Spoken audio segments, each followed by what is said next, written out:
이재명 대선 예비후보가 세계를 선도하는 대한민국을 만들겠다며 집권 비전을 발표했습니다. 대선 출마를 선언한 김문수 전 장관은 국회를 방문해 당내 입지를 다졌고 나경원 의원은 5선의 정치력을 앞세우며 대선 출마를 선언했습니다. 민주당은 비상계엄을 비롯해 국민의힘이 집권한 지난 3년 동안 경제 위기만 초래했다며 대국민 사과를 촉구했습니다. 국민의힘은 민주당이 최상호 부총리 탄핵을 추진하며 경제 리스크를 키우고 있다며 철회를 주장했습니다. 여론의 심장을 저격하고 민심의 흐름을 날카롭게 꿰뚫어보는 여심 저격. 윤석열 전 대통령이 헌재 파면 선고 일주일 만에 관저에서 퇴거했습니다. 대선 국면에도 사저 정치에 나설지 전망해봅니다.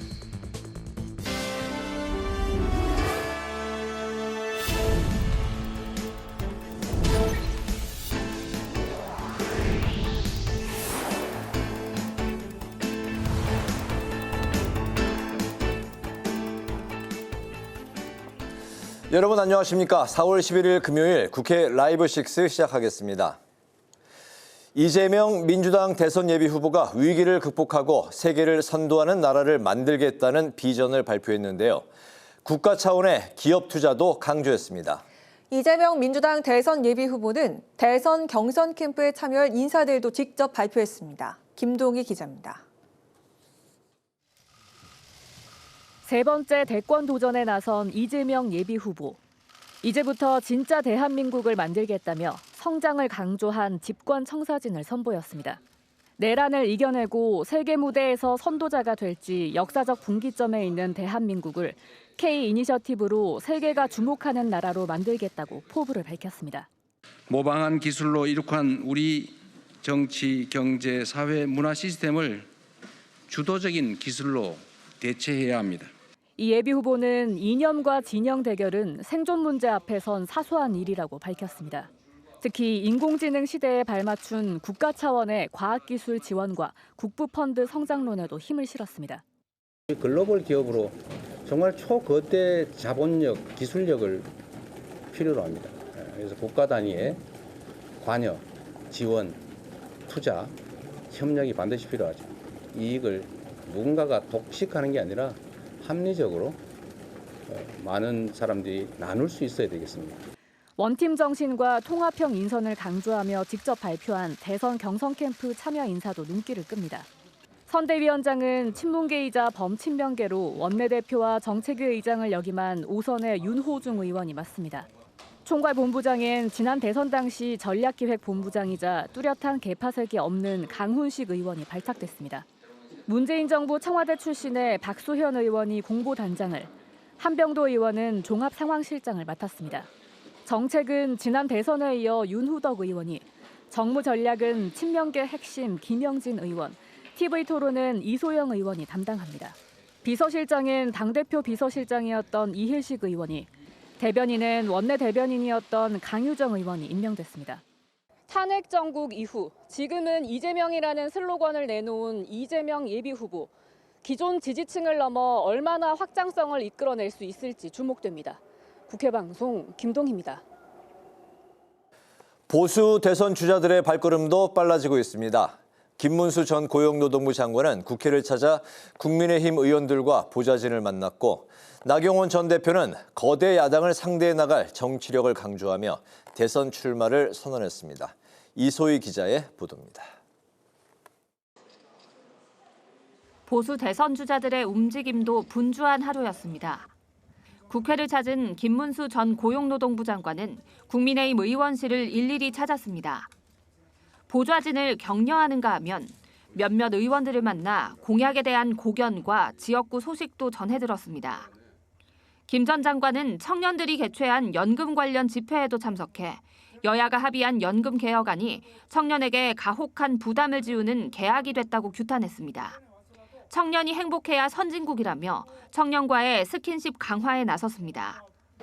그 무엇보다도 정치의 첫 번째 과제가 꿈이 많고 미래가 창창한 청년들에게 꿈과 미래를 약속하는 것이 정치의 첫걸음이라고 생각합니다. 출마를 예고했던 나경원 의원도 국회 본청 앞에서 대권 도전을 공식 선언했습니다. 나 의원은 5선 의원의 정치력을 가진 검증된 후보라고 강조하며 거대 야당을 상대할 수 있는 대통령이 되겠다고 밝혔습니다. 제왕적 대통령제와 의회 독재를 고치기 위한 개헌을 약속했고 G5 강국에 오르기 위해 공격적인 투자와 신성장 동력 확보에 나서겠다고 덧붙였습니다. 자체 핵무장을 통한 강력한 안보도 공약으로 선언했습니다. 저 위험한 이재명 후보를 꺾고 대한민국을 구할 유일한 필승 후보 저 나경원과 함께 위대한 승리의 역사를 만들어 주십시오. 끝까지 대한민국 반드시 지키겠습니다. 한동훈 전 대표와 안철수 의원은 집토끼 민심을 잡기 위해 영남행을 택했습니다. 한 전 대표는 울산에서 자동차 제조업체를 방문해 미국 관세 부과로 인한 업계 애로사항을 들었고 안 의원은 박정희 전 대통령 생가를 찾은 뒤 바이오 헬스케어 단지 조성 등 대구 경북 맞춤 공약도 발표했습니다. 국회방송 이소희입니다. 더불어민주당은 윤석열 정부와 국민의힘 3년 집권 경제 성적표가 낙제점이라며 사과를 요구했습니다.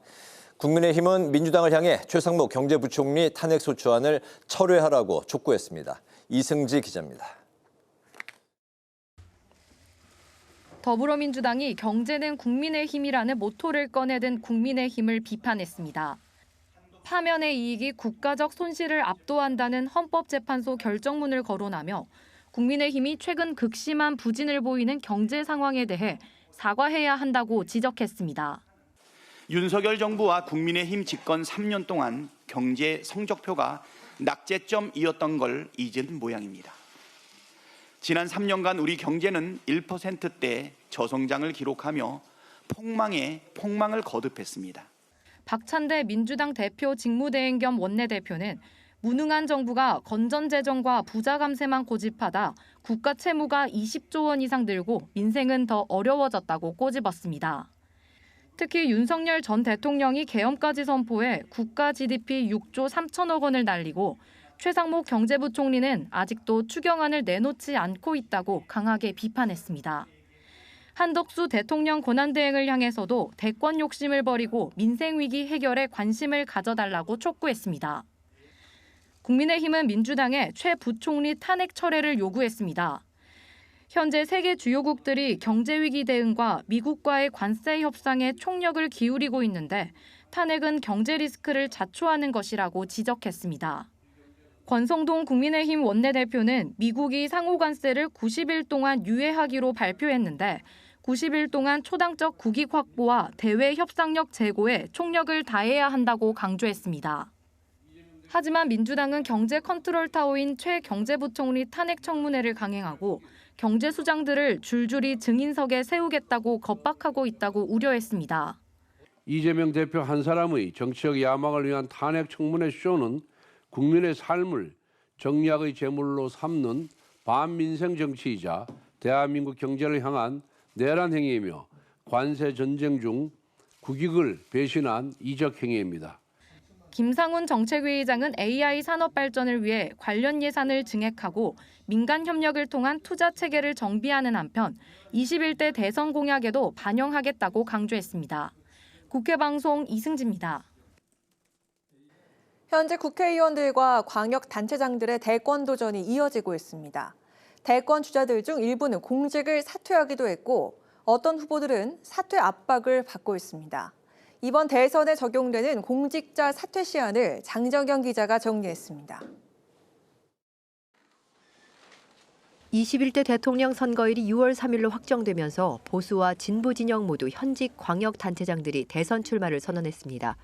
일찌감치 출사표를 던진 광역단체장은 김동연 경기지사와 이철우 경북지사, 유정복 인천시장, 여기에 오세훈 서울시장도 출마 선언을 준비 중입니다.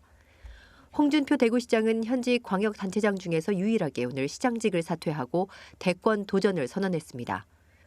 공직선거법 53조에 따르면 공무원이 보궐선거에 출마하려면 선거일 전 30일 이전까지 해당 직에서 사직해야 합니다. 따라서 6월 3일 대선에 출마하기 위해서는 공직자들은 5월 4일까지 그 직에서 물러나야 합니다. 국민의힘 일각에서 대선 출마설이 도는 한덕수 대통령 권한대행도 이 공직선거법 53조를 따라야 합니다. 국민의힘이 최종 대선 후보를 선출하는 5월 3일은 공직자 사퇴 시점을 하루 앞둔 날. 국민의힘 소속 광역단체장들이나 보수 진영의 공직자들이 현직을 내려놓지 않고서도 국민의힘 경선에 참여할 수 있는 이유입니다. 국회의원은 예외입니다. 현행 공직선거법에 국회의원 사퇴 의무는 없어 이재명, 안철수, 나경원, 이준석 등 현직 의원들은 대선에 출마하더라도 의원직이 유지됩니다. 국회방송 장정현입니다.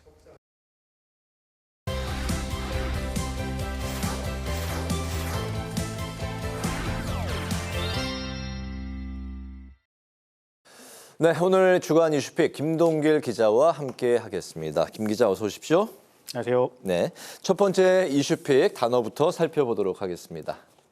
네, 바로 보죠. 6월 3일 화요일. 네, 지난 화요일 국무회의에서 확정이 된 21대 대통령 선거일입니다. 네, 그렇습니다. 그런데 이 날을 특별히 이렇게 주간 이슈픽 단어로 선정한 이유는 뭘까요? 보통 이제 대통령 선거나 네. 또 국회의원 선거 좀 기억을 좀 더듬어 보시면 네. 지방 선거 같은 경우 선거는 무슨 요일에 했었을까요? 보통 수요일에 하지 않았나요? 네, 맞습니다. 네. 수요일 날 했습니다. 그러니까 저희 아들도 이제 초등학생인데 네. 선거하면 수요일이라는 인식이 있거든요. 예. 근데 왜 수요일이었을까요? 수요일 아마도 투표율을 좀 많이 감안하지 않았을까. 주말에 하면은 많이들 또 여행을 가시고 화요일, 목요일에 하면 또 이제 월요일, 금요일에 이제 하루 또 휴가를 내거나 이렇게 하면 또 여행들을 또 많이 가시기 때문에 아무래도 투표율이 좀 저조하다 이런 걸 감안하지 않았을까. 네, 정확히 보셨습니다. 네. 이게 왜 그렇게 되냐면 공직선거법 34조에 보면 수요일 날 선거를 한다라고 이제 정확하게 규정이 돼 있습니다. 당시에 네. 이제 법을 개정할 때 투표율을 올리기 위한 방안 중에 하나였거든요. 그래서 이제 수요일로 이제 선거는 2004년 이후 2006년 지방선거, 2008년 18대 총선 이후에는 계속해서 수요일 날 선거를 해왔습니다. 그렇다면은 여기서 이제 질문이 들어가게 되는데 이번 21대 대통령 선거일은 조금 전에도 살펴봤지만 6월 3일 화요일이잖아요. 네. 어떻게 된 겁니까? 네, 여기에도 이유가 있습니다. 6월 3일 화요일. 네. 우리 헌법과 이제 공직선거법에 보면요, 대통령 권리 시에 60일 이내에 선거를 하도록 하고 있습니다. 그 정당별로 이제 대선 후보를 선출을 하는데 이제 시간이 많지 않기 때문에 정부가 60일 시한을 이제 꽉 채워서 대선일을 이제 확정을 했는데 네. 그러다 보니까 수요일이 아닌 화요일로 대선일이 정해진 겁니다. 이제 6월 3일 대선까지는 오늘로 이제 53일이 남았는데요. 공개된 장소에서 연설 등을 하고 또 주변에서 선거 로고송이 들리는 이제 선거 분위기가 나는 공식 선거 운동 기간이 다음 달 12일부터 시작이 됩니다. 이때부터는 이제 선거 분위기가 좀 더 많이 날 것 같은데요. 네. 이 선거 운동은 선거 전일인 2일까지 22일간 진행이 되고요. 본격적인 투표는 20일부터 이제 재외 투표가 시작되면서 시작이 되는데 저희들이 좀 집중해서 봐야 될, 기억해야 될 날짜는 사전 투표는 29일, 30일 이틀간 진행이 되고 본선거일은 6월 3일 화요일이 됩니다. 그렇군요. 6월 3일 화요일 그 지정의 의미까지 살펴봤고 다음 두 번째 이슈픽 살펴보겠습니다. 대선 개헌 동시투표. 네, 이번 한 주 시작과 함께 우원식 국회의장이 쏘아올린 네. 대선 개헌 동시투표 아주 뜨거운 감자였습니다. 네, 말씀하신 대로 우 의장이 제안을 했었고 또 철회까지 했었네요. 네, 이 내용을 좀 정리 좀 해드리려고 하는데요. 우 의장이 지난 주일 대국민 담화를 통해서 이번 대통령 선거에서 개헌 국민투표도 함께 진행하자고 제안을 합니다. 합의할 수 있는 만큼만 하고 부족한 내용은 좀 내년 지방선거와 함께 2차 개헌을 추진하자고 제안을 했는데요. 국민의힘은 여기에 대해서 찬성의 입장을 밝혔지만 원내 일당이죠. 민주당에서 이제 반발이 나왔습니다. 개헌이 필요하지만 내란 종식이 먼저다라는 입장이었고요. 또 국민투표법 개정도 장애물로 제시를 했습니다. 네, 공직선거법에는 사전투표가 이제 규정이 돼 있는데 현행 국민투표법에는 사전투표 관련 조항이 없기 때문에 사전투표가 이제 불가능한 거죠? 네, 그렇습니다. 그러니까 사전투표일에 투표를 하면 개헌 투표를 할 수가 없는 상황이거든요. 그렇죠. 이렇게 되면 이제 투표율에 문제가 생깁니다. 20대 이 대선의 투표율을 보면요. 전체 투표율이 77%였는데요. 사전 투표율을 보니까 36.9%나 됐습니다. 다시 네. 말하면 이 개헌을 위해서는 과반수의 투표와 또 투표자 과반수의 찬성이 필요한 부분이 있는데 사전 투표에 국민 투표를 할 수 없다면 사실상 좀 힘들다는 전제가 통과시키기가 힘들다는 전제가 깔리고요. 네. 여기에 또 헌법 불합치 판정을 받은 재외국민 투표 관련 조항도 개정을 해야 하고 이런 상황이 있었는데 한덕수 대통령 권한대행이 대통령 및 헌법재판관을 지명하면서 또 논란이 한번 또 일게 됩니다. 이런 상황에서 우 의장이 결단을 하게 되는데요. 지난 수요일이었죠. 안전적 개헌 논의가 쉽지 않은 상황이기 때문에 대선 이후에 본격 논의를 하자면서 이제 대선과 개헌 국민 투표 동시 진행 제안을 처리하게 됐습니다. 그렇군요. 사전 투표율이 점점 높아지고 있는 그런 추세에서 사전 투표를 할 수 없는 사람들을 감안한 조치였다. 이렇게 보면 되겠군요. 그래서 우 의장이 먼저 이 제안을 할 때도 국민투표법 개정을 먼저 해야 된다라고 했었거든요. 근데 지금 시간이 여의치 않기 때문에 뭐 여러 가지 부분들이 좀 작용한 것 같습니다. 알겠습니다. 마지막 세 번째 키워드 살펴보죠.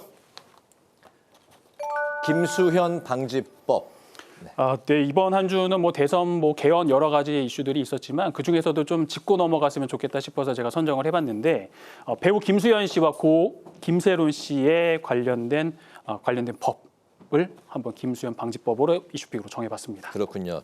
이제 관련해서 이제 많은 논란들이 있었는데 그 중에서도 이제 고 김세론 씨가 미성년자 시절에 교제를 했었냐 이게 이제 가장 커다란 그 쟁점이었던 것 같아요. 네, 맞습니다. 그래서 이제 이와 관련된 내용이 국회 국민동의 청원에 올라왔습니다. 미성년자 대상 성범죄 기준 연령을 만 19세로 높여달라는 청원이었는데요. 지난 8일 5만 명 이상의 동의를 얻었고 국회 상임위로 회부가 됐습니다. 이제 상임위에서 이 청원에 대한 심사가 이루어질 텐데요. 청원인 이 씨는 이제 청원 취지에서 미성년자 의제 강간죄는 13세 이상 16세 미만의 아동만을 보호하기 때문에 법적으로 처벌할 수 없는 것이 현실이라고 지적을 했습니다.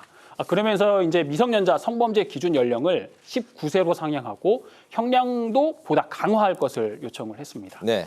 이 청원이라는 제도는요, 국민이 국가기관에 대해서 일정한 사안에 관한 또 자신의 의견이나 희망을 진술하는 것을 말하는데 국회 국민동의 청원은 안건이 30일 안에 5만 명의 동의를 얻을 경우에 국회 소관 상임위원회에서 회부해서 심의가 이루어집니다. 이 관련된 내용들은요, 국회 홈페이지 또는 검색 사이트에서 국민동의 청원을 치시면 관련 내용도 확인하실 수가 있습니다. 알겠습니다. 주간 이슈표의 김동길 기자와 함께했습니다. 말씀 잘 들었습니다. 고맙습니다.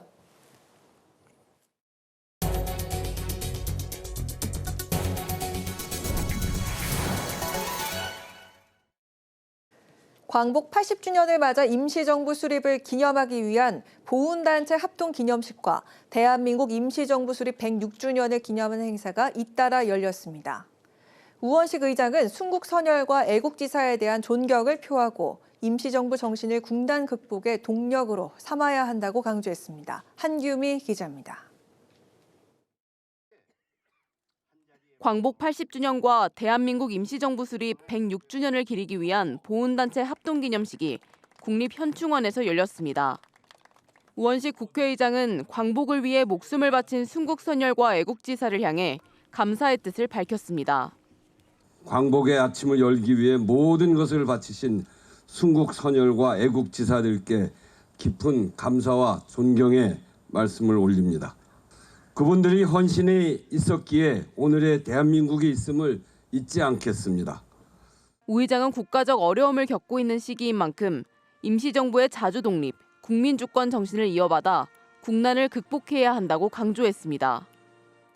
이에 앞서 대한민국 임시정부 수립을 기념하는 행사도 열렸습니다. 행사에는 우원식 국회의장과 권영세 국민의힘 비대위원장, 박찬대 당대표 직무대행 겸 원내대표 등 정치권 인사들이 참여했습니다. 더불어민주당은 순국선열의 희생을 이어받아 국민과 함께 주권과 민생을 지켜내겠다고 밝혔고 국민의힘은 임시정부 통합정신을 계승해 사회적 갈등을 극복하겠다고 강조했습니다. 국회방송 한규미입니다. 더불어민주당이 윤석열 전 대통령을 향해 권력에 대한 집착을 내려놔야 한다고 주장했습니다. 김성애 대변인은 서면 브리핑을 통해 파면당한 윤 전 대통령이 사저 정치로 대선 경선에 개입해선 안 된다고 밝혔습니다.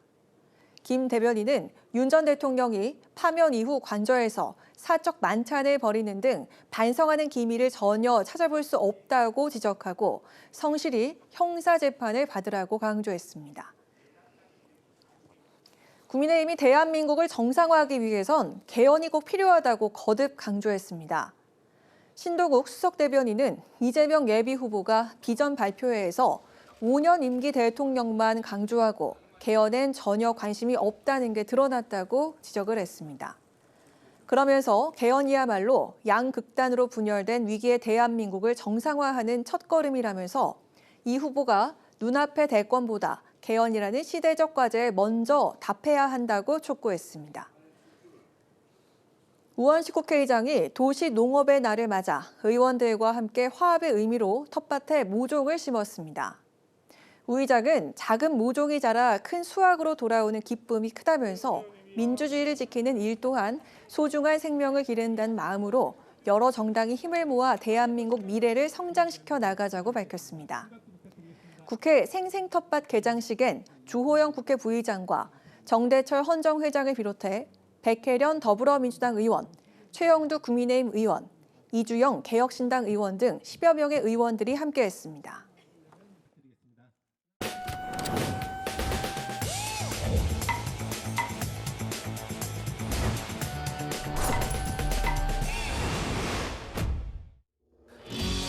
국회 속 다양한 이슈를 알기 쉽게 쏙쏙 뽑아 전해드리는 신동진의 국회 속.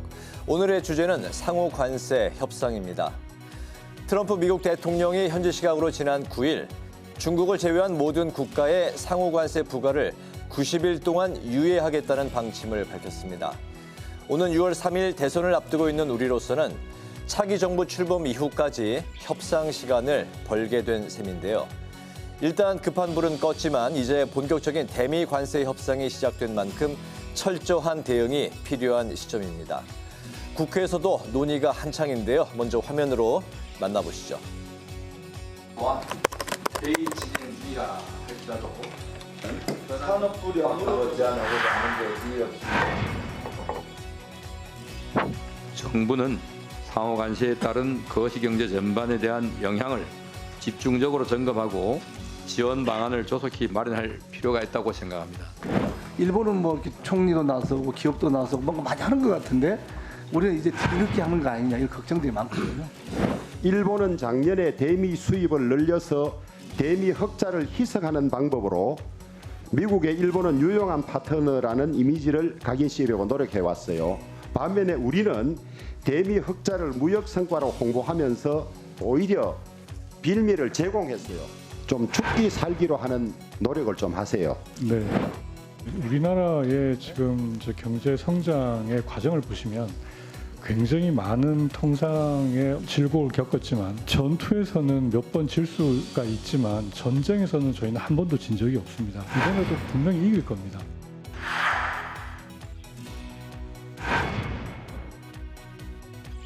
They told him if you retaliate, we're going to double it. And that's what I did with China, because they did retaliate. So we'll see how it all works. Well, I thought that people were jumping a little bit out of line. They were getting yippy, you know? They were getting a little bit yippy, a little bit afraid.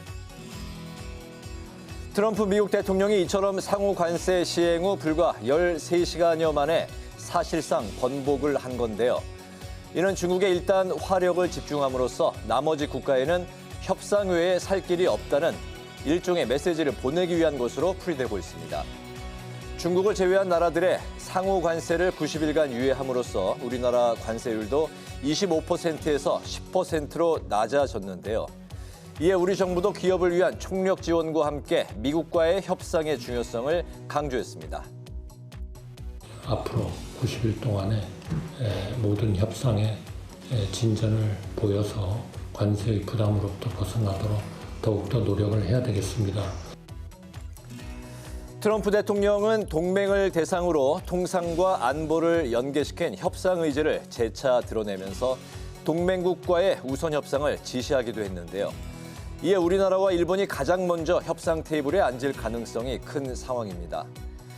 한국이 관세에서 혜택을 받으려면 방위비 분담금을 비롯해 이처럼 양보가 불가피한 사안들이 협상 시에 거론될 것으로 예상되고 있습니다. 한덕수 고난대행이 미국 트럼프 대통령과 통화한 직후 대한민국은 90일간의 상호관세 유예 기간을 확보했습니다. 이 시간만큼은 초당적인 국익 확보와 대외 협상력 제고에 총력을 다해야 마땅합니다. 순식간에 국채금리가 급등했습니다.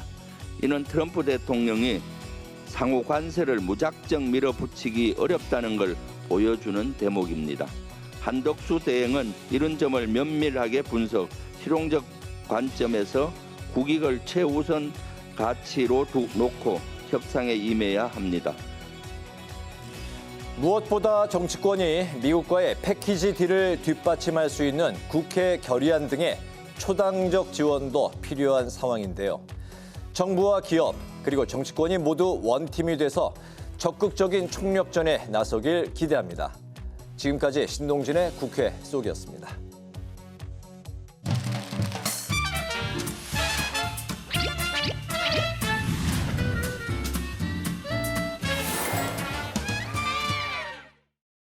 정치권 이슈와 정책 분석을 통해 여론의 심장을 저격하고 민심의 흐름을 날카롭게 꿰뚫어봅니다. 여심 저격. 정은혜 전 더불어민주당 의원, 김혜란 전 국민의힘 대변인 두 분 모셨습니다. 반갑습니다. 네, 윤석열 전 대통령이 오늘 한남동 관저를 떠났습니다. 헌재 파면 결정 이후에 일주일간의 관저에 머물면서 이철우 지사, 김문수 전 장관 등 대선 주자들과 소통하면서 메시지를 전했는데요. 다음 주부터는 형사재판을 받게 될 윤 전 대통령이 과연 앞으로도 사저 정치를 이어갈지, 그리고 윤심이란 단어가 계속 나오고 있는데 윤심이 이번 대선에서 과연 어떤 영향력을 행사하게 될지, 자, 오늘 이야기는 김혜란 전 대변인부터 들어보도록 하겠습니다. 네, 그 사저 정치 그게 바람직한지는 모르겠지만 아마 계속 되긴 할 것 같습니다. 벌써 이제 그 우리 당의 그 후보들 중에 뭐 나경원 의원 같은 경우는 출마를 권유해서 나왔다라는 이야기도 하고 있고, 뭐 이철우 지사도 뭐 윤 대통령께서 했던 말씀 같은 거 이제 공개하고 했죠. 네. 근데 지금 이제 내란죄 수사가 아마 본격화될 것입니다. 그렇기 때문에 그 수사 과정, 그 재판 과정에서 드러나게 되는 모든 이슈가 어쩌면 이제 그 이번 대선에서 이렇게 불리하게 작용하게 될 것을 우려하지 않을 수가 없습니다. 하지만 반대로 윤 전 대통령께서는 또 내란죄 이 재판 과정에서 좀 유리한 고지를 위해서 지지층을 좀 결집시키려는 목적으로 이게 어떤 이슈를 계속 메시지를 낼 확률이 지금 있어서, 네. 하지만 그게 실제로 대선에 어떤 이제 뭐 후보를 결정하거나 이런 데 있어서 영향을 주는 것은 좀 제한적일 것 같습니다. 왜냐하면 정상적으로 임기를 마친 대통령의 경우에도 네. 그 차기 뭐 예를 들면 후계자를 지정하는 그런 방식으로 되지 않은 경우가 많습니다. 거의 뭐 그건 불가능한데요. 그런데 임기 전에 파면된 대통령의 경우에 뭐 마치 후계자를 지정하는 것처럼 이렇게 누구를 이야기하고 이렇게 하는 게 아마 오히려 국민들 민심에는 좀 불리하게 뭐 작용할 뭐 우려가 있다고 생각합니다. 그래서 그 효과는 뭐 거두지는 못할 것 같습니다. 네, 지금 그 윤심이 닫고 있는 대선 주자들 몇몇이 거론되고 있는 그런 상황인데 다음 주에 형사재판이 기다리고 있단 말이죠. 과연 윤심 어떻게 작용을 할까요? 윤심은 살아 있어도 안 되고, 네, 살아서도 안 된다라는 생각입니다. 지금 사저 정치를 얘기를 하지만 그 전에 지금 뭐 불법 계엄을 했던 그 불법 계엄령을 계몽령이라고 했던 뭐 전한길 씨, 그리고 지금 보면은 농민들이 시위하는 것에 뭐 몽둥이가 답이다 이렇게 말했던 윤상현 의원, 그리고 윤석열을 각하로 부르자던 이철우 경북도지사까지 이런 분들을 계속 만나게 됐고요. 앞으로 대선에서의 개입하려는 의도가 충분히 보여진다라고 생각이 듭니다. 그런데 중요한 건 윤심이 아니라 국민의 마음입니다. 윤석열 대통령이 그 더 이상의 정치적인 영향력을 행사해서는 안 되고 그 도덕적인 명분을 잃었다고 봅니다. 그렇기 때문에 민주주의라는 것은 책임 위에 커져야 하는 것인데 퇴임 이후에도 그런 정치적인 그림자를 들이운다는 것은 국민에게 피로감만 더할 뿐입니다. 국민들이 원하는 것은 이제 조용히 사저로 돌아가서 사저 생활을 하시는 거지 사저 정치를 바라는 것은 아니다. 그렇기 때문에 본인이 파면당한 정치인이다, 대통령이다라는 것을 그런 부끄러움을 인지를 하고 말씀하신 대로 지금 형사 재판을 받고 있는 피고인이라는 것도 인지를 해야지만이 앞으로는 재판에 성실하게 임하고 법 앞에 겸허히 그 평가를 받는 것, 죗값을 받는 것, 그것이 지금 남은 일이라고 저는 생각합니다. 네, 알겠습니다. 자, 국민의힘 대선 주자가 20명에 이를 수 있다라는 관측이 나오고 있는데 경선 룰은 정해졌고 국민 여론 100%로 4명이 추려지게 됩니다. 오늘 나경원 의원이 대선 출마 선언했고요. 한동훈 전 대표와 김문수 전 장관도 출사표를 던졌습니다. 그리고 홍준표 시장과 오세훈 시장도 지금 출마를 예고를 한 상황인데 이렇게 확정이 된 경선 룰이 정말 많은 후보들 중에 과연 누구에게 유리할 것인가, 그만큼 국민의 마음이 어디로 향할 것인가, 이걸 좀 예측을 해볼까 하는데요. 이번 질문도 김혜란 전 대변인께서 먼저 답변해 주실까요? 네, 지금 지난번 대선 때 처음에 8명 그리고 컷오프하고 그리고 4명 중에서 경선을 해서 후보가 결정되었었습니다. 근데 이번에는 처음에 1차에서 4명 그리고 이제 2명, 그래서 결선을 가는 방식으로. 시간이 촉박해서 그렇겠죠? 네. 그렇다기보다는 지금 이제 선관위 측에서는 이렇게 밝혔습니다. 50% 이상의 표를 얻은 민주적 정당성을 가진 후보를 선출하기 위해서 결선 투표, 왜냐하면 4명 중에 1명이라도 50%가 안 넘었는데 됐을 경우 이런 이야기를 하면서 민주적 정당성을 들고 있는데, 사실 민주적 정당성이라는 것은 어떤 선출직 공무원 같은 걸 뽑을 때 최종적으로 어떤 지위를 부여하기 위해서 그거에 따르고자 하는, 거기에 권위를 주고자 하는 그런 의미에서 민주적 정당성인 거지, 사실 이것은 최종적인 지위가 아니라 후보는 상대방 당과 싸우기 위한 그냥 선거에 나가기 위한 자격일 뿐입니다. 그렇기 때문에 사실 가장 중요한 것은 그 이후에 이기기에 유리한 그런 경선 과정인 것이 중요한 것이죠. 네, 결국엔 그 중간에 후보로 결정된 것은 최후에 이기지 않으면 아무 의미가 없는 것입니다.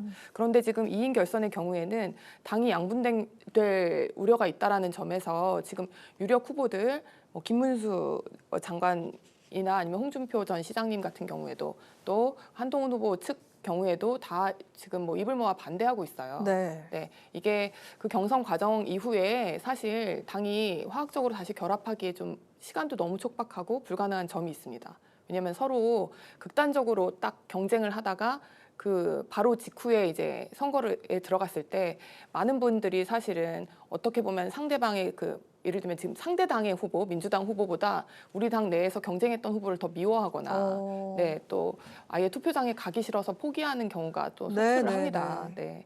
그렇기 때문에 4명 중에 1명이 뽑혔을 경우에는 3, 4위하고는 사실 쉽게 결합이 되거든요. 그렇겠죠. 네. 그러면 3, 4위 따라오면서 2위까지 같이 따라온 경우가 굉장히 많아서 그렇게 극단적으로 딱 분열이 되지가 않습니다. 그 부분에 대해서 대선에 나갔던 홍준표 시장도 이야기를 하고 있고, 이건 모르는 사람이 이렇게 하는 거다. 잘 안다면 대선판은 이렇게 짤 수가 없다라고 말을 하는데도 결국에는 룰이 이렇게 결정이 됐습니다. 그럼 누구에게 유리할까요? 최종적으로는? 근데 누구한테 유리한지 아닌지는 이게 선거는 너무나 많은 변수가 있기 때문에 흘러가 봐야 알지만, 지금 룰이 이렇게 된 이상 결정적으로 이 폐해를 가장 막기 위해서는 특히 이 결선 과정에서 상대방에 대한 과도한 공격이나 그런 인신공격, 또 근거 없는 네거티브 같은 걸 최대한 지양하고, 어차피 결국에는 우리가 같은 편이 돼서 싸워야 되는 동지들이다라는 그런 인식을 절대 잊지 않는 게 중요할 것 같습니다. 지금 그러면 민주당 측에서 바라보는 지금 국민의힘 상황, 경선 상황은 좀 어떻습니까? 네, 먼저 국민의힘 주자들의 출마 선언을 봤는데 저는 좀 아쉬운 점이 있었습니다. 어떤 거 있어요? 분명히 내란으로 인해서 대통령이 파면이 됐고 탄핵이 되었는데 국민에 대한 사과라든지 진심 어린 반성의 모습이 전혀 보이지 않았고, 그렇다고 대한민국을 이끌어갈 미래의 비전을 제시했느냐, 그런 청사진을 제시하지도 않았습니다. 그렇기 때문에 지금 후보는 많지만 그 후보들의 면면을 봤을 때는 준비된 후보인가, 그리고 국민에게 신뢰를 줄 수 있는 후보인가라는 의문이 듭니다. 오히려 그 후보자가 많음으로써 뭔가 지금 100% 국민 경선으로 이제 1차 선거를 하게 되는데 스타성이 있는 후보가 중심으로 선발이 될 가능성이 높고, 그렇다면 인지도 게임, 어떻게 보면 예능으로 흘러가는 것이 아닌가, 이런 생각까지 해봤습니다. 정치는 특히 대통령이라는 것은 굉장히 진지한 절차가 요구되어지고, 그 과정에서 어떤 윤심 오디션, 윤심이냐 아니냐, 이런 대립의 갈등, 배신자냐 아니냐, 이런 프레임보다는 국민이 검증할 수 있는 그런 기회가 되어야 하는데 지금 후보들의 면면을 보니까 정말 아쉬운 게 그동안 검증할 기회가 없었던 후보들이 많고 그렇다면 국민들이 판단하기에 조금 어려움이 있지 않을까라는 생각이 듭니다. 그래서 단순히 스타를 뽑는 그런 경선이 아니라 국민 여러분들께 본인이 준비가 됐고 그다음에 대한민국을 이끌어갈 미래 지도자라는 것을 보여줄 수 있는 그런 기회가 있었으면 좋겠습니다. 한 가지만 네. 바로 잡겠습니다. 제가 어제 봤더니 이제 한동훈 이제 뭐 예비 후보가 되겠죠. 아직 등록은 안 했겠지만 예, 전 대표의 경우에는 그 우리 당이 배출한 대통령이 이렇게 그 중간에 파면됨으로 인해서 조기 대선이 있게 된 것에 대해서 국민들께 사과한다고 사과를 하면서 했습니다. 네네. 네. 90도 인사를 했어요. 허리 이렇게 뭐 고개 숙이고 사과를 했고 또 이제 미래 비전 말씀하셨는데 중산층이 이제 성장할 수 있는 그런 미래 사회에 대해서 굉장히 아주 구체적인 비전을 제시를 했습니다. 지금 사실은 뭐 다른 당 후보니까 자세히 안 읽어보셔서 그렇겠지만 사실은 각자가 꿈꾸는 미래 대한민국에 대해서 많이 이제 이야기를 하고 있고 또 우리 당 후보들이 사실은 뭐 한 명 한 명 다 굉장히 비중 있고 영향력 있는 분들이 많습니다. 뭐 사실 홍준표 시장님 같은 경우도 그렇고 오세훈 시장도 마찬가지고 지금 그렇게 굵직굵직한 정치인들이 사실은 뭐 지금 당장 뭐 하루 이틀 안에 결정해서 나온 게 아니고 평생 정치를 해오고 또 꿈꾸던 세상이 있을 거기 때문에 그거에 대해서 귀 기울여서 지켜보는 게 좋을 것 같습니다. 이재명 대표의 출마 선언에 대해서 우리가 뭐 얘기를 또 나누겠지만 이재명 대표의 출마 선언문을 보면 상대 후보에 대한 뭐 비난이라든지 그 비방이 전혀 없습니다. 절대 없고요. 본인이 어떤 비전을 가지고 어떻게 제안을 할지 그 부분에 대해서 청사진을 제공하고 있는데 그런 측면에서 봤을 때는 국민의힘 같은 경우는 반 이재명 구도를 형성하고자 하는 의도가 저는 명확히 보여지기 때문에 그 부분에서의 개인적인 그런 본인의 비전을 조금 더 제시해줬으면 하는 바람에서 말씀드렸습니다. 네, 이재명 예비 후보에 대한 이야기는 잠시 후에 좀 이어갈 텐데 짧게 한번 있습니까? 저도 사실 그 부분은 굉장히 그 이전에 비해서 굉장히 좀 부드럽고 그 취지가 이제 우리 쉽게 말하면 옛말에도 그런 말 있죠. 부자 몸조심이라고 지금 이렇게 많이 앞서가고 있는 지지율 면에서 그렇기 때문에 뭐 다른 후보들 공격하거나 지금 그럴 상황이 아니라고 저도 느끼고 있습니다. 네, 알겠습니다. 그럼 이제 이재명 예비 후보 이야기를 좀 해볼까 하는데요. 오늘 민주당은 이재명 예비 후보가 비전 발표회를 통해서 집권 청사진을 밝혔습니다. 출마 영상에서 소개를 했던 K 이니셔티브, 그야말로 그 주도권이란 뜻이잖아요, 그죠? 이 밑그림과 캠프 인선을 공개했는데요. 경선 캠프는 친명, 친문, 86세대가 합쳐진 통합형으로 꾸려져서 눈길을 지금 끌고 있는 상태고, 오늘 발표를 보니까 이거 좀 대선 승리를 위해서 좀 화합을 추구하는 걸까? 어떤 의미가 담긴 걸까요? 네, 저는 이재명 예비 후보가 굉장히 대한민국의 현실의 문제점을 냉철하게 지적하고 그리고 거기에 대한 대안을 제시했다고 봅니다. 출마 선언문에 보면 지금 굉장히 우리가 겨울이 길었고 그만큼 봄이 더 따뜻할 것이다. 이런 좀 은유적인 표현을 하기도 했는데요. 그러면서 지금의 대한민국의 원인을 갈등의 원인을 경제적인 문제로 이제 분석을 했습니다. 네. 경제의 총량은 늘었지만 그 안에서의 배분이라든지 양극화라든지 이것으로 인한 갈등, 소외감 그 부분을 어떻게 해야 하느냐. 그것은 바로 실용주의, 그다음에 먹사니즘, 잘사니즘으로 얘기를 하고 있죠. 그리고 나서 뭐 국익에 대한 외교 우선주의라든지 그리고 특히 안전 문제가 굉장히 있지 않았습니까? 그래서 국민의 생명과 안전을 보장하겠다. 그리고 가장 중요한 것, 국민이 이룩한 대한민국, 대한민국이라는 그 네 글자를 다시 한번 되새기게 되었는데요. 국민이 주인인 나라인 거죠. 그렇기 때문에 K민주주의를 이룬 대한민국이 소프트 파워를 중심으로 다시금 세계의 강국이 되고 그리고 평범한 사람들이 주인공이 되는 진짜 대한민국, 그 이름 그대로의 대한민국을 만들겠다는 출마 선언이 있었습니다. 이것은 대한민국을 갈등과 분열의 사회로부터 통합과 준비된 국가로 나아가겠다라는 것인데 말도 굉장히 멋지긴 했지만 저는 사실 멋진 말보다 얼마나 더 진실성이 있었는가라는 것에서 좀 포인트를 잡았는데요. 이번이 이재명 예비 후보의 세 번째 대통령 선거 출마입니다. 3번 동안 굉장히 오랜 시간 준비된 정책들이 있고 검증된 전략들이 있고 그리고 비전이 있습니다. 그 과정 속에서 고통스럽지 않기 위해 살기보다는 이제는 행복한 삶으로 나아가는 대한민국을 만들겠다라는 비전을 제시했고 오늘 같은 경우도 정책이라든지 뭐 인선 부분들도 구체적으로 발표를 했는데요. 네. 다시 한번 말씀드리지만 오랜 시간 준비했고 굉장히 고민을 많이 한 정책들이다. 그렇다면 국민 여러분들께서 저는 그 정책을 보고 결정을 해주실 수 있지 않을까라는 생각이 듭니다. 우리 김혜란 전 대변인께서는 오늘 이 비전 발표 어떻게 보셨나요? 네. 민주당이 사실 이재명 대표가 이끈 지 한참 되지 않았습니까? 네, 뭐 지금 대선 3번째 나온다고 했는데 지금 민주당 전체를 이끌어왔던 여태까지 행보가 있습니다. K민주주의를 이야기하는데 사실은 그 입법 독주로 인하여 여태까지 있었던 많은 일들에 대해서 모두 국민 여러분들께서 다 기억하고 계실 겁니다. 그렇게 과도한 입법부의 그런 독주 그리고 또 그 국정 마비를 목적으로 한 그런 줄탄핵들 그리고 또 일방적인 뭐 사상 초유의 그런 예산안 삭감이라든지 이런 많은 문제가 사실 K민주주의라는 말하고 너무 어울리지 않습니다. K민주주의를 꿈꾼다면 오히려 다른 정치 세력에게 양보하는 게 맞을 것 같습니다. 그리고 뭐 K-이니셔티브 뭐 정말 듣기에 좋은 말이라고 느껴졌어요. 지금 우리가 그렇게 국제적인 이런 거기서 이 주도권을 선점해야 될 시기라고 생각합니다. 그런 절대절명의 시기인 것은 맞는데 역시나 여태까지 본인이 보여왔던 이런 정치적인 행보, 모든 권한을 가지고 있으면서 이끌어왔었던 거대 야당을 이끌어왔었던 그 행보를 보시면 지금 이런 그 기업을 옥죄고 발목을 잡는 방식의 많은 법안들 그렇게 그 쏟아진 법안들을 다 기억하실 겁니다. 노란 봉투법, 뭐 상법 이번에 상법 개정안도 그렇고 양곡관리법 이런 것들 다 기업을 옥죄고 발목을 잡고 또 굉장히 이제 뭔가 통제적인 이런 행보예요. 근데 사실은 그 K-이니셔티브라는 걸 이야기하려면 어떤 창의와 자유를 최대한 존중을 하고 개인과 기업이 스스로 성취할 동기를 주는 방식으로 이룰 수 있는 것이지 그럼 전 세계를 상대로 해서 경쟁을 해야 될 때 이런 식으로 기업의 창의를 막 속박하는 방식으로는 이루어질 수 없을 거라고 생각합니다. 그렇기 때문에 이제 여태까지 보여준 본인의 행보와는 전혀 동떨어진 구상이어서 아까 말씀하신 그 진실성이 안 느껴지고 오히려 이제 본인 특기대로 언제든지 아 내가 그렇게 한다고 했더니 진짜 그럴 줄 알았냐 믿었냐 뭐 이렇게 나올 수도 있다는 생각입니다. 네. 자, 지금 민주당은 또 그리고 대선 경선룰에 대해서 또 진통을 겪고 있는 그런 상황이죠. 비명계 대선 주자인 김두관 전 의원과 김동연 지사는 경선 룰에 대한 논의가 없었다고 반발을 하면서 오픈 프라이머리를 주장을 했고요. 이재명 대표는 어떠한 결정도 수용을 할 수 있다. 이런 입장인데 김혜란 전 의원님 어떻습니까? 지금 경선 룰을 둘러싼 진통이 있다라는 것 자체가 더불어민주당의 민주적인 절차가 존재한다라는 입장으로 보시면 될 것 같습니다. 다양한 목소리를 담은 최적의 룰이 분명히 나올 것이고요.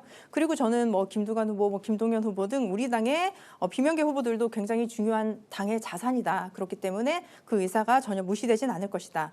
중요한 것은 균형 있는 룰이 만들어져야 하고 그리고 절차의 공정성, 투명성입니다. 근데 그런 측면에서 봤을 때 각 그 경선마다 장단점이 있습니다. 물론 오픈 프라이머리는 굉장히 이상적이고 어떻게 보면 많은 부분이 참여를 하게 되니까 외연 확장의 가능성이 충분하겠죠.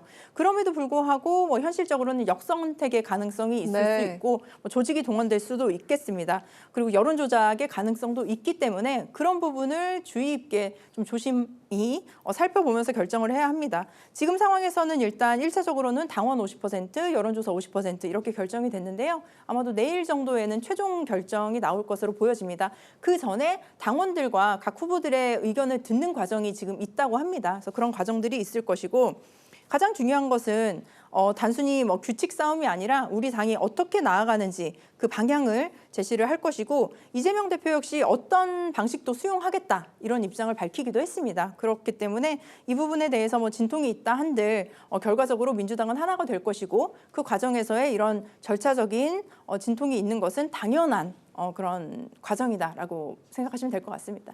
민주당 측에 비명계 반발이 있었는데 국민의힘 측에서 보시기에 좀 어떻습니까? 네, 이게 지금 제가 이게 이해는 갑니다. 이게 2021년도에 그 경선 과정에서 갑자기 이변이 있었었죠. 그때 3차 선거인단 그 투표에서 갑자기 이전하고 전혀 다르게 불의의 일격을 맞았다고 아마 이재명 대표가 생각할 텐데 이낙연 62%, 이재명 28% 이렇게 나온 적이 있었어요. 그래서 그때 무슨 특정 종교 집단이 경선에 아주 조직적으로 개입했다, 막 이런 막 의혹도 제기하고 그랬었습니다. 이제 그런 게 불안해서 지금 이제 이렇게 그 국민 선거인단을 모집해서 완전 공개적으로 이렇게 국민 경선을 치르는 것에 대해서 이제 그걸 좀 없애고자 하는 지금 시도인 거죠. 그렇지만 그 부분에 대해서 이제 오늘 김동연 지사는 이제 기자회견에서 이렇게 말했습니다. 노무현 문재인을 이랬던 국민 선거인단 모집 국민 경선 원칙을 파기하지 말아달라.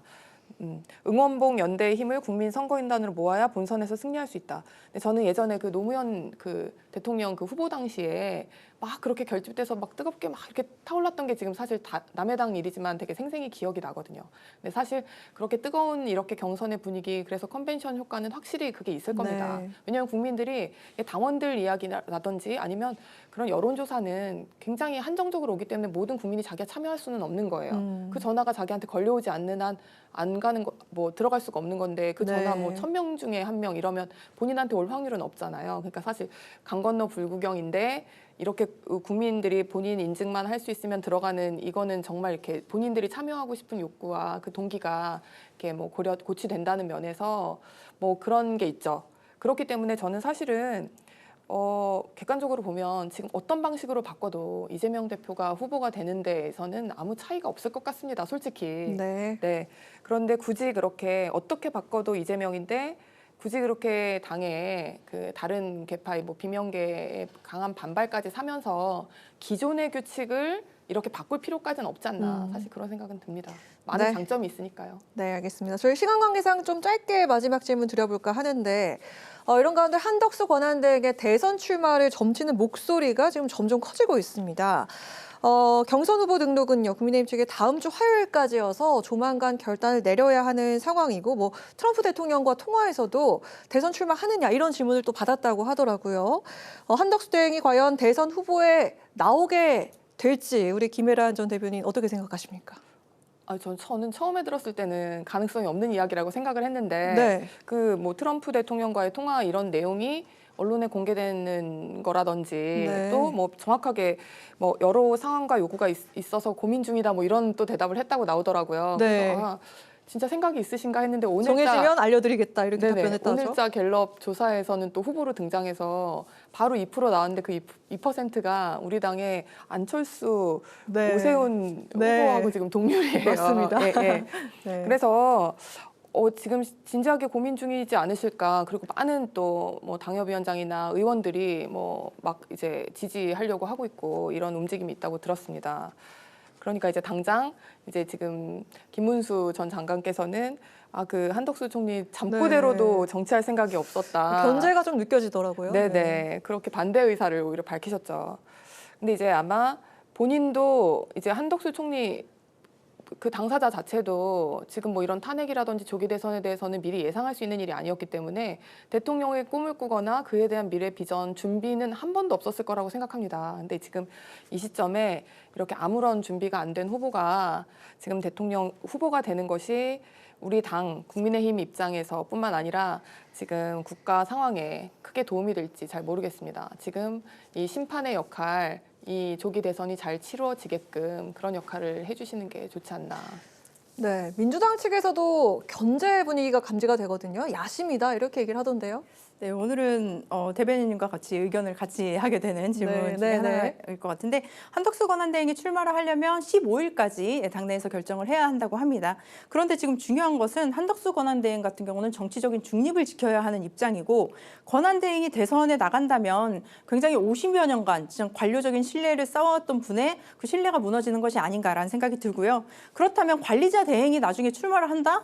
그거 자체로도 저는 이 정권이 더욱더 실패한 정권이다. 실패한 정권에 또 실패가 더 얹었다라는 생각이 듭니다. 지금 나라 살림을 보면 정말 파탄이 났습니다. 지금 윤석열 정부가 들어서 관리재정 수지 적자가 104조 8천억 원이 됐고요. 세수 결손도 30조 8천억이나 됩니다. GDP 대비 재정 적자 비율이 4.1%고 지금 올해 정부가 1.8%로 전망했던 경제 성장률도 그 해외 투자은행에서는 1%에도 못 미칠 거라고 생각을 합니다. 한덕수 권한대행이 지금 해야 할 것은 본인의 대선 출마가 아니라 지금 무너져가고 있는 대한민국의 경제의 마지막 끈을 지금 잡아야 된다고 생각을 합니다. 그래서 실질적인 대책을 마련하는 것, 그리고 다음 대통령이 무난하게 대선에 당선이 되고 국정 운영을 이어갈 수 있도록 그 기반을 만드는 것, 그것이 당신이 가지고 있는 마지막 사명이라고 생각합니다. 네, 알겠습니다. 오늘 여기서 마무리해볼까 합니다. 지금까지 정근혜 전 더불어민주당 의원, 김혜란 전 국민의힘 대변인과 함께한 여심 저격 시간이었습니다. 두 분 오늘도 고맙습니다. 국회 라이브 6 여기까지입니다. 시청해주신 여러분 고맙습니다. 편안한 주말 보내십시오.